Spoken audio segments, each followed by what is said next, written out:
தற்போது கிடைத்துள்ள அண்மைச் செய்தி, கள்ளக்குறிச்சி கள்ளச்சாராய மரணம் தொடர்பாக நீதிபதி கோகுல்தாஸ் தலைமையில் அரசிதழில் வெளியிடப்பட்டிருக்கிறது. 4 முக்கிய பணிகள் தமிழ்நாடு அரசின் அரசிதழில் தற்போது வெளியாகியுள்ளன. அண்மைச் செய்திகளாக பார்த்துக் கொண்டிருக்கிறோம். கூடுதல் விவரங்களோடு இணைகிறார் தலைமை செய்தியாளர் சிவா. வணக்கம் சிவா, விவரங்களை வழங்கலாம். கள்ளக்குறிச்சி மாவட்டத்தில் இருக்கக்கூடிய கருணாபுரத்தில் கள்ளச்சாராயம் குடித்து உயிரிழந்தோர் கொண்ட எண்ணிக்கை என்பது 60ஐ கடந்திருக்கக்கூடிய நிலையில தமிழ்நாடு அரசு இந்த சம்பவம் தொடர்பாக ஏற்கனவே தனிநபர் ஆணையம் அமைக்கப்படும். அந்த ஆணையம் அரசுக்கு விரைவில் 2 மாதத்திற்குள்ளாகவே அறிக்கை அளிக்கும் என்று தமிழ்நாடு முதலமைச்சர் மு.க.ஸ்டாலின் மூத்த அமைச்சர்கள் உயர் அதிகாரிகளுடன் ஆலோசனை மேற்கொண்ட பிறகு அறிவிப்பினை வெளியிட்டிருந்தார். இந்த நிலையில இந்த அறிவிப்பு தொடர்பாக தற்போது அரசிதழில் குறிப்பிடப்பட்டிருக்கிறது. இந்த அரசிதழில் தனிநபர் ஆணையமாக இருக்கக்கூடிய உயர்நீதிமன்ற நீதியரசர் கோகுல்தாஸ் தலைமையிலான இந்த ஆணையம் என்பது 4 முக்கிய பணிகளை முன்வைத்து இந்த விசாரணையை மேற்கொள்ள வேண்டும். இது தொடர்பாக தமிழ்நாடு அரசுக்கு அறிக்கை அளிக்க வேண்டும் என்று தமிழ்நாடு அரசு வெளியிட்டிருக்கக்கூடிய இந்த அரசிதழில் குறிப்பிடப்பட்டிருக்கு. குறிப்பாக இந்த கள்ளக்குறிச்சி சம்பவம் குறித்து ஒரு முழுமையான விசாரணை நடத்த வேண்டும்.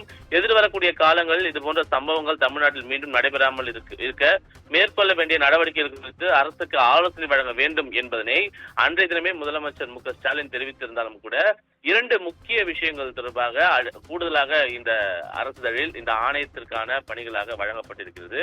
குறிப்பாக அந்த பணிகளை பொறுத்தவரை சட்டவிரோத நடவடிக்கைகளுக்காக பயன்படுத்தப்படக்கூடிய இந்த மெத்தனாலை தடுக்க மெத்தனால் சேமிப்பு மற்றும் விற்பனை தொடர்பாக தற்போது இருக்கக்கூடிய விதிகள் மற்றும் ஒழுங்குமுறைகளை ஆராய்ந்து அதனை சீர் செய்து அதில் மேற்கொள்ள வேண்டிய திருத்தங்கள் குறித்து அரசுக்கு பரிந்துரைகளை இந்த ஆணையம் வழங்கலாம் என்று அரசிதழில் குறிப்பிடப்பட்டிருக்கு. அதோடு மட்டுமல்லாமல் இது போன்ற இந்த கள்ளச்சாராய மரணங்கள் ஏற்படும் போது அந்த சம்பவங்களில் பாதிக்கப்படக்கூடிய குடும்பங்களுக்கு அவர்களுடைய மறுவாழ்வு நடவடிக்கைகள் குறித்து அரசு என்ன மாதிரியான நடவடிக்கைகள் எல்லாம் எடுக்கலாம் என்பது தொடர்பாகவும் பரிந்துரைகளை வழங்கலாம் என்று இந்த குழுவுக்கான பணிகளாக வழங்கப்பட்டிருக்கு. தற்போது வரை கள்ளச்சாராயம் குடித்து உயிரிழப்பவருடைய குடும்பத்திற்கு 10 லட்சம் ரூபாய் நிவாரணம் என்பது தமிழ்நாடு அரசு அறிவித்து வருகிறது. ஆனால் கடந்த ஆண்டு 22 பேர் செங்கல்பட்டு மாவட்டம், அதே போல விழுப்புரம் மரக்காணத்தில் இருக்கக்கூடிய அந்த பகுதியில் ஏற்பட்ட உயிரிழப்பின் போது வழங்கப்பட்ட 10 லட்சம் ரூபாய்,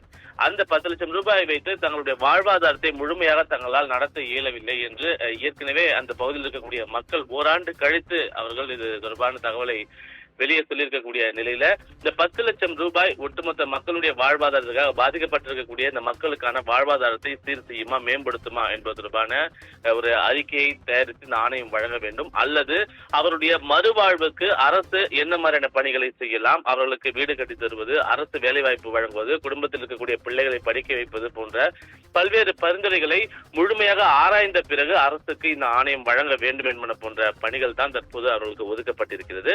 அதற்கான அரசிதழை தமிழ்நாடு அரசு தற்போது வெளியிட்டிருக்கிறது. எனவே இந்த ஆணையம் அமைத்து கிட்டத்தட்ட 10 நாட்களுக்கு மேல ஆகக்கூடிய நிலையில அடுத்த 50 நாட்களுக்குள் இந்த ஆணையம் தங்களுக்கான பணிகளை முழுமையாக மேற்கொண்டு அரசுக்கான இந்த அறிக்கையை வழங்க வேண்டும் என்ற உத்தரவு தான் தமிழ்நாடு அரசு ஏற்கனவே வழங்கியிருக்கக்கூடிய உத்தரவு. எனவே தற்போது வெளியிட்டிருக்கக்கூடிய இந்த அரசிதழில் அந்த ஆணையத்திற்கு ஒதுக்கப்பட்டிருக்கக்கூடிய பணிகள் குறித்து விரிவாக குறிப்பிடப்பட்டிருக்கின்றது. சாரா.